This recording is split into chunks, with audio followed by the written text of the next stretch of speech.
Hi everybody, it's great to be back here again. We are on Itamar. It's Friday, Parashat Vayerah, and we all know the week was very tense with the elections in New York City of mayorhood. There were issues in Israel, very very powerful issues as well. But I wanted, in our time today, in our time frame, I want to focus a little bit on the elections.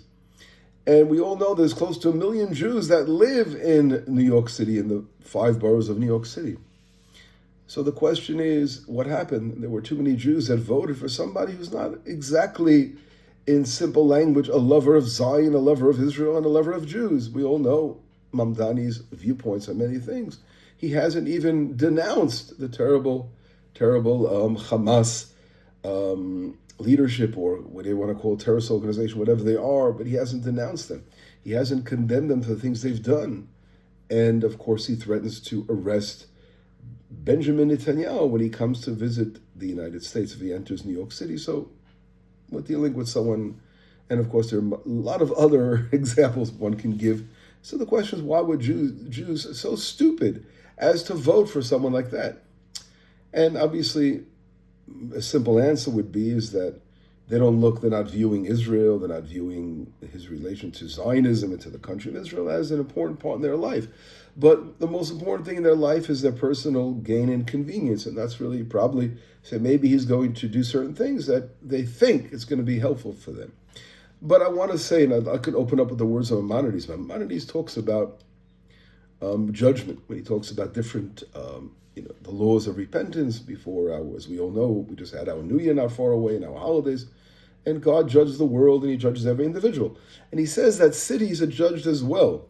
And what is the basic judgment? Well, God weighs the sins. If there are the majority of sins as opposed to the majority of good deeds, so the majority will overrule. Of course, each sin and each good deed is particular. There could be one sin that's very, very bad, although they have many good things, but that one sin could bring a place down. It could be the opposite. There could be situations where a person could do one good deed and that could overshadow all the bad deeds he's done. So judgment is very particular, the way God decides to judge. But nevertheless, the Rambam quotes our portion. He talks about Sdom V'Amorah. Zagat Sdom V'Amorah, the cry of Sdom V'Amorah has reached him, right? About the terrible things they've done, correct? And he says, therefore, we see how cities, God decides to destroy a city. As Abraham tries to find some righteous people amongst the city. But whatever it is, we see judgment, of a city in this week's portion of really 5 cities. How many boroughs are there in New York City? Well, there are 5 boroughs.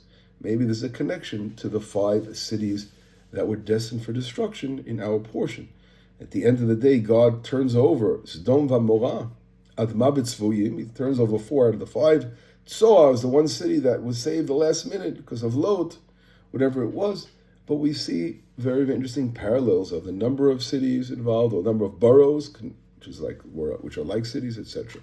So that is a very interesting comparison. And I want to bring down a question, a very, very important question that connects to what we're saying. If we look in the portion, and God says to, obviously to Lot, you're not a righteous individual, obviously. That's the whole point over here. And therefore, he wasn't allowed to look back. We've spoken about this. And, in order to explain, to prove that he wasn't such a righteous individual, number one, Lot became a judge. Rashi brings it down. He became a judge in Sodom. Not only that he was a judge in Sodom, we see it directly from the comparison of his behavior relating to Hachnasat Ochim, bringing in guests. In the beginning of the portion, the Torah describes how these 3 people came to Abraham, and he would just after his circumcision, and he was weak, but he opened his gates up and he said, come and have a little food. And instead of giving him a little food, they open up the entire delicatessen over there, bringing out meat and different things. The Torah describes how much they went out of the way to treat people. Not only to treat people, these 3 individuals looked like, wanderers in the desert, whatever. They looked like very simple people that who would run in after being ill and run out and give the best food you have to the most simple people, like beggars in the street. That's how they looked like. Are you going to give it to a beggar laying down on the ground and start taking out caviar and all kinds of fancy food to someone who's just, in your eyes, some kind of bum in the street? But no, Abraham says, no, these people, I'm going to honor them. The human beings have a divine soul within them. I'm going to give them whatever I have. And that's Abraham's approach. But if we take the other approach of Lot, what happens? He was a judge in Sodom, as we all know, and then they come to his door 3 angels. Now it says, why does it say angels? Because angels are fancy dudes, right? They're very fancy. And there are people you must honor, so therefore Lot, it's not 3 bums coming to his house, but it's angels coming. As we know, it's Michael, the angel Raphael and Gabriel, for different purposes they have. And when they come to his house, what do they bring out? At the end of the day, they bring out bread, matzah. That's what they serve them. So we can see from there alone his reaction, the way he served these angels, he wasn't the righteous individual. Well, getting back to the point we were talking about not to turn, therefore they weren't able to turn back. But what happens? His wife turns back and she becomes a pillar of salt. Now, what's really very interesting is the verse says that she turned behind him. It says, when we look at the verse, which is very, very unusual, it should really say she looked behind herself. Look at verse number 26 in chapter 19. What does it say? Vatabeit ishto, his wife looked me'achorav, behind him, and she became a pillar of salt. Why doesn't it say she looked behind herself? And the answer that was brought down, a beautiful explanation by the Kliyakal, one of the great commentaries on the Bible, and he says that the point is she didn't look. It wasn't a physical looking behind her. Of course, that's part of it, but it was much more than that. She was looking what happened to Sodom. Sodom was known. It's brought down in the Midrashim how it was a very, very wealthy cities. Everything they had there was all about money, and they didn't do any love and kindness for the poor, but it was only their own personal interest. And when she looked behind, she goes, what's going to be now? All her property is being destroyed. Nothing's going to be left for me. So she was looking behind her husband to see if he's killed and destroyed, what can he leave me as the wife? What am I going to get out of it at the end? So it's all about personal gain. That was their approach. And therefore she became a pillar of melach, a pillar of salt. And there's a very, very, very painful story in the Talmud that's brought down in the Tractate of Ketubot, page 66. And the Talmud talks about a daughter of a very, very wealthy man, the daughter of a man named Nagdimon ben Gurion, as we all know in the times of destruction of the temple. And the Talmud talks about how she was out there and picking amongst the dung of horses. She was trying to find barley, trying to find something to eat. That's how poor she became. And what happened over there? Rabbis were so shocked. And they asked her, who are you? Because at that moment they didn't know who she was. And it turned out that she was the daughter, as we said before, a very wealthy man. And she said, what happened? Where's all the money that disappeared? And she says, Rabbi, lo kedei mitlin matla b'Yerushalayim. The way they bring a parable in Jerusalem, what do they say? Melach mamon chaser. Melach refers to a salt.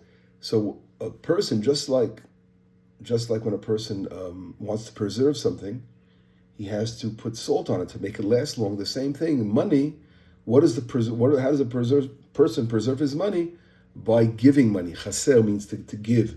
And therefore, her father, a very wealthy man, didn't give according to his means that he could have given until it hurts. And therefore, she ended up in a situation of poverty, picking little parts of barley from a little field, amongst the dung of an animal.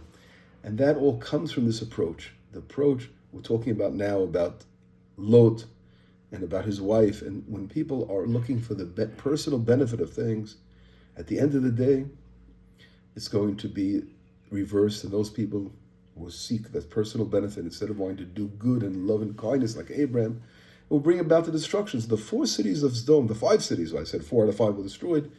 At the end of the day, it all came from that approach of it's all about me, it's all about my personal gain, and not to really want to do love and kindness. This, if that, is a great hint again to what's going on. Unfortunately, the cities of the boroughs of New York, I'm mentioning a little comparison.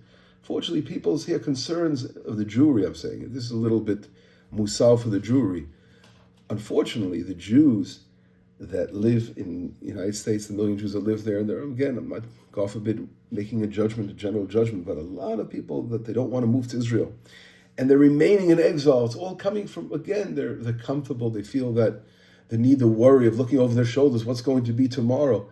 But God keeps sending them signals. After many signals we've been hinted over the last couple of years since the war and October 7th and the Corona issue of the gates being locked. God is saying, Jews, come home.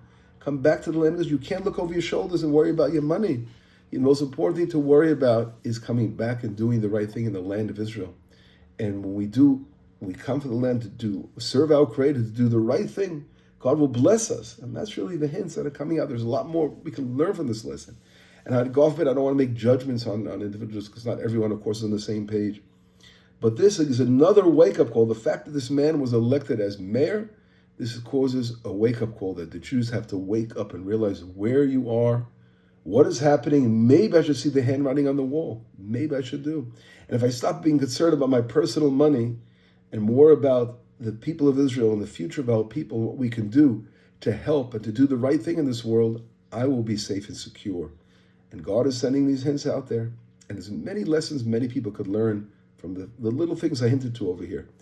But anyway, I want to wish you a beautiful Shabbat Shalom. And don't worry, things will work out well. If we all remember the story of the Sancheriv who came and boasted, and he says, where is God that's going to save Jerusalem? If we look in the chapter of the book of Kings, chapter 18, what does he say? And I'm bringing down the verse in 35. He says, Mi b'chol Elohei haratzot asher etzilu et artzam yadi. Who are the gods of all these different countries I've captured, says Sancheriv, the head of Assyria.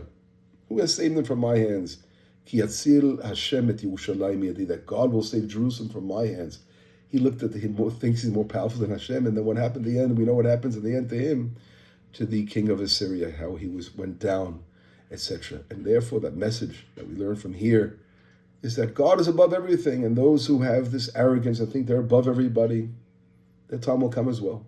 We have to be strong and steadfast, remain loyal to the Creator of the universe, and do the right thing, do love and kindness for the sake of doing love and kindness, for God's name, for doing the right thing, and not worry about our personal endeavors.